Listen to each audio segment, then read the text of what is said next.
Melihat cahaya matahari saja sudah mata kamu tidak kuat, apalagi melihat Tuhan gitu loh. Kamu memang tidak diberi kemampuan, tidak diberi kekuasaan di dunia ini, kamu diberi kelemahan gitu loh. Dan juga apa sih tujuan Allah tidak menampakkan diri?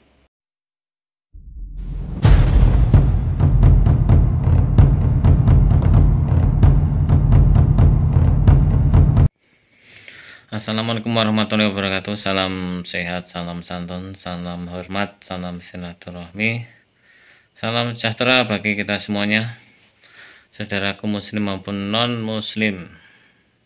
Salam damai selalu. Oke saudaraku, kita tetap saja berbicara tentang hal kebenaran ya.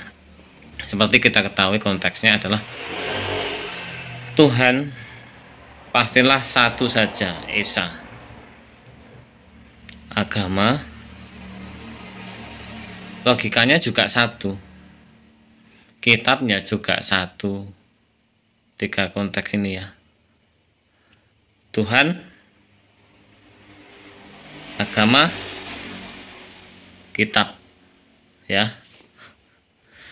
Nah lalu agama yang banyak ini agama dari mana?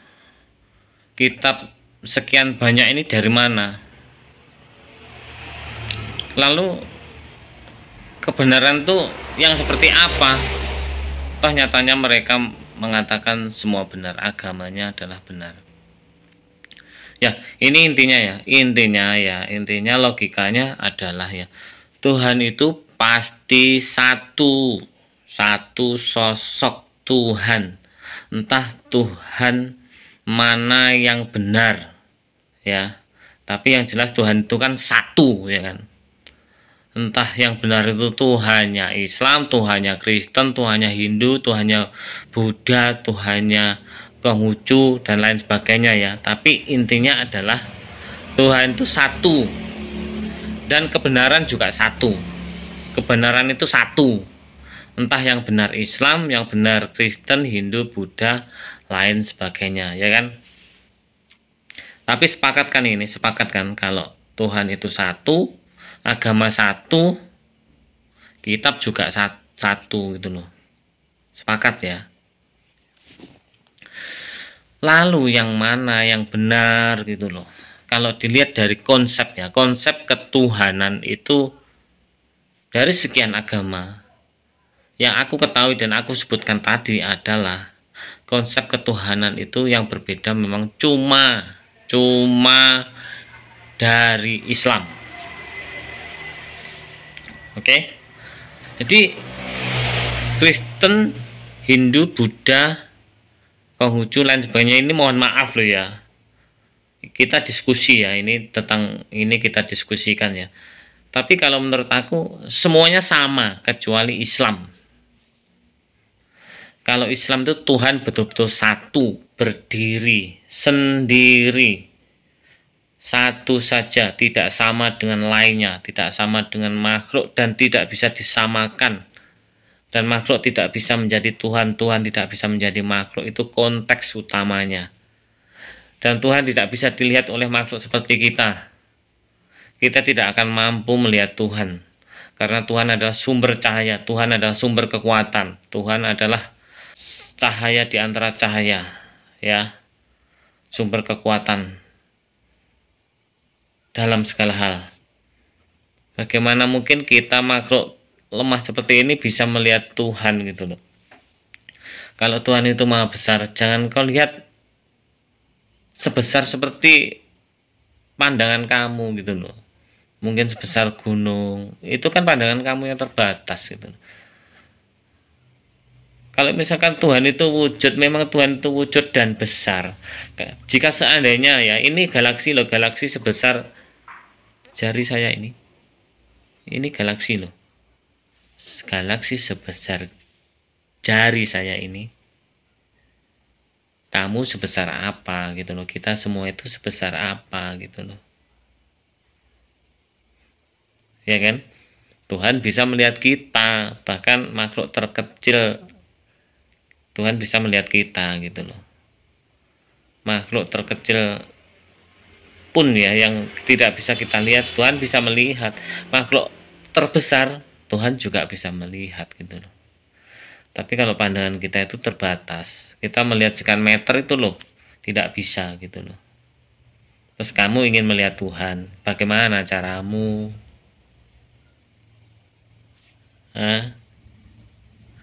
Dan juga dia adalah sumber cahaya, sumber kekuatan. Energimu apa mampu gitu loh. Melihat cahaya matahari saja sudah mata kamu tidak kuat, apalagi melihat Tuhan gitu loh.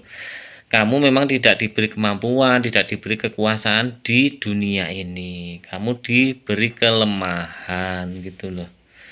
Dan juga apa sih tujuan Allah tidak menampakkan diri, tidak bisa dilihat oleh manusia, makhluk lainnya, yaitu juga untuk menyelamatkan kita dari kesesatan, agar kita itu tidak sesat, agar kita tidak bisa ditipu daya oleh iblis gitu loh.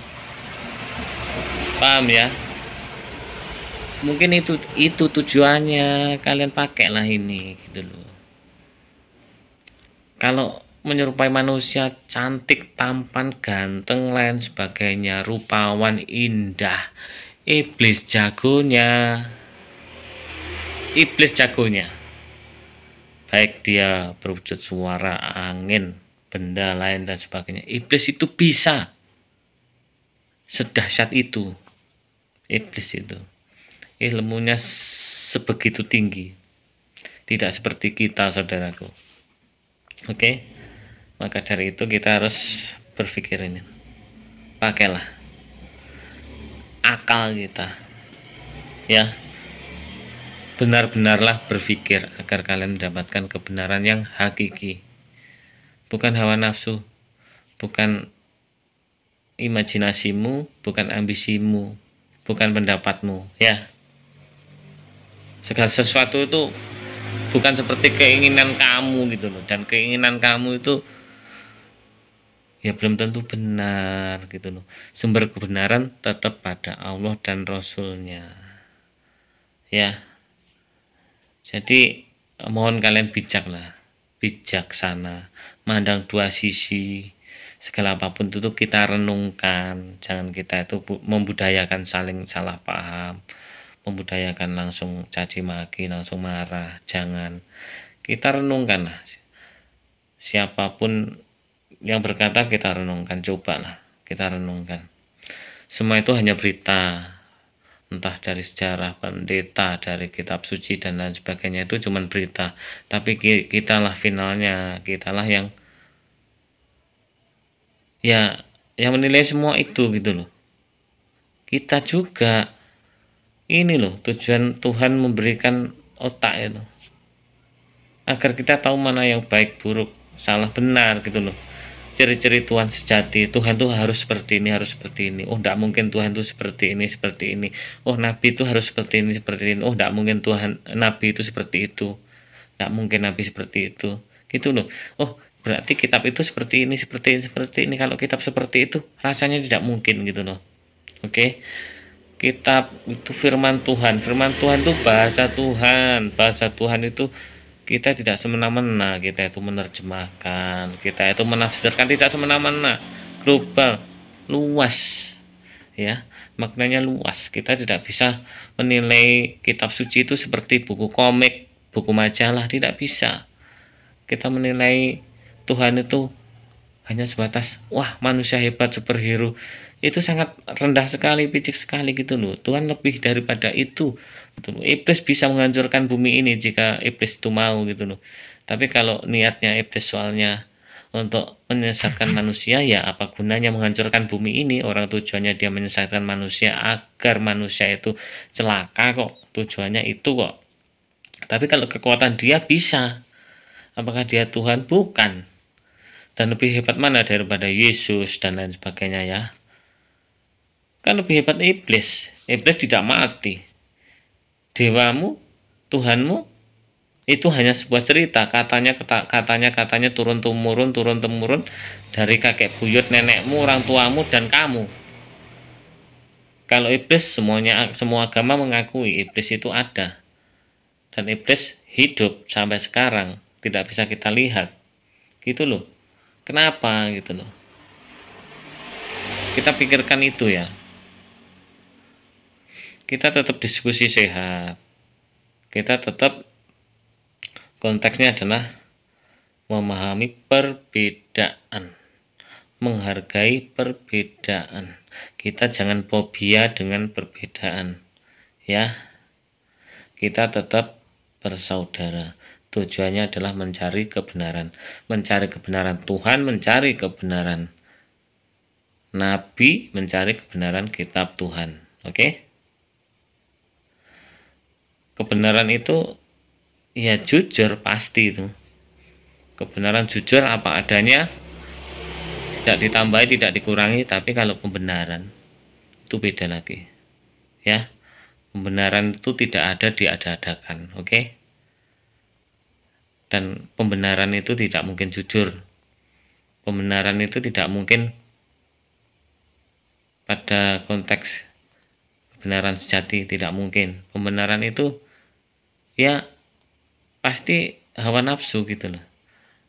Hawa nafsu, keinginan kita, ambisi kita, emosional kita, itulah pembenaran ya. Semoga kita menemukan Tuhan yang sejatinya Tuhan. Semoga kita diberi petunjuk setiap langkah kita. Oke? Assalamualaikum warahmatullahi wabarakatuh.